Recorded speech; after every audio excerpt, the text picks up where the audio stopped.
Okay.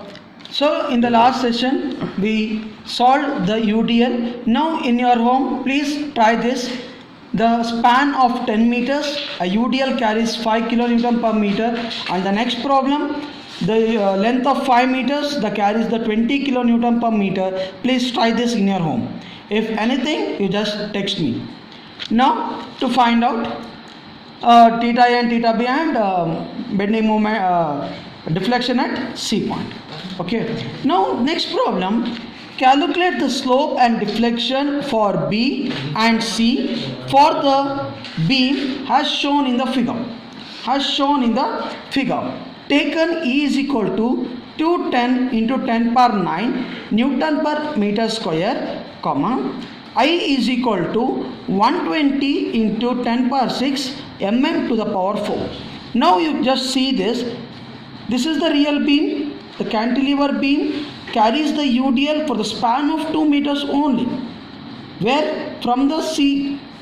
Okay. Now for this problem, it is in the meters, it is in the meter, it is in the meter. Now it is in mm to the power of 4. You need to convert into mm to the power 4 to the mm 4, meter 4. That is 120 into 10 power minus 6 m to the power of 4. Now try this. First, real beam. What is the real beam? The cantilever carries the total span of 1.5 meters plus 2 meters, where UDL is carries only 2 meters from the support C, which is 200 kilonewton per meter. Now first step is to find out the reactions and draw the BMD for real beam. What is the reaction? VA plus to minus 200 into 2 is equal to 0, VA is equal to 400 kilonewton. Okay. Now where horizontal force is not there, so it is 0. Now we got the vertical force. Now what is the bending moment at EA? It is 0. Now it is not a 0. We need to find out the bending moment. So bending moment at C is equal to 0. Bending moment at B is equal to what? 200 into 2. 200 into 2 is 400 kilonewton meter. Now what is bending moment at A? That is 200 into 2 into 1.5. What is 1.5 here? Half of this plus 1.5. This is 1000 kilonewton meter. 1000 kilonewton meter is the bending moment. So for UDL cantilever beam, you need to find out like this for the bending moment at point A. Okay. Now draw the bending moment. This is the bending moment, 1000 kilonewton meter and 400 for the point B and point C. Now M by EI diagram. We go for real beam. A to B is having 2I. B to C is having I. Means 1I. So I divide it. 1000 divided by 2. That is 500. And what is 400 divided by 2 is 200. Means this is A. This is B. This is C. So A to B is 2 by EI. So 400 is divided by 2. That is 200 EI. And from B to C is only 1I. That is 400 by I. That is EI diagram. What is conjugate beam? Take this BMD as a load and keep it in the conjugate beam. Now we know the condition. A is fixed in the real beam, so it becomes free end. C is free end in the fixed real beam, so it becomes fixed end in the conjugate beam. Okay. Now we divide the conjugate beam into the parts. This is the one rectangle, this is the one triangular, and this is the one triangle. Okay. This is total height is 400. This is the 200 and this is total 500. So 200 minus 500 is 300 here. So what is that? We need to find out the VCC. What is VCC? The vertical load of C point in the conjugate beam. That is VCC. So easy, we need to find out VCC plus what is this? Area of first triangle. Of into base into height.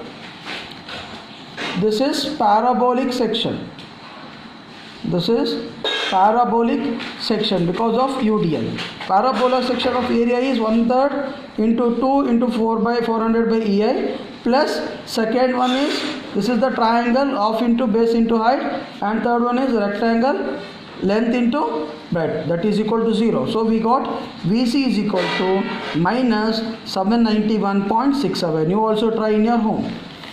Now we need to find out MAC is equal to 0 with respect to A. With respect to A. So MCC is minus of area of first parabolic section into 1 by 4 into 2 plus 1.5. This is the centroidal distance, 1 by 4 into 2 plus 1.5 minus area of second into centroidal distance, area of 3 into centroidal distance. We got MC is equal to 870.833. 870.833. Now you need to find out slope at B. Slope at B. What is slope at B? Theta B is equal to shear force at B of conjugate beam. What is shear force? Theta B is equal to 524 by EI. How you got? The area of 2 plus 3.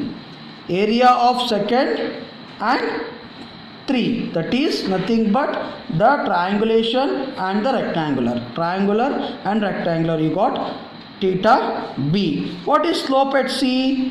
Slope at C is the shear force. Shear force of C is equal to area of first, second and third. First is parabolic section, second is triangular section, third is rectangular section. You got, this is the answer of theta C. So what is the why C? The bending moment at C is equal to of conjugate beam is equal to area of 1 into x bar B plus area of 2 into x bar B, area of 3 into x bar B. You got this value by area into centroidal distance as B, area into centroidal distance at B, area into centroidal distance B. Now finally you got the area, deflection at C point. Deflection at C point. Okay, the bending moment at C is nothing but deflection at C. Now this is the first problem with the UDL carries only half section in your cantilever beam. Thank you.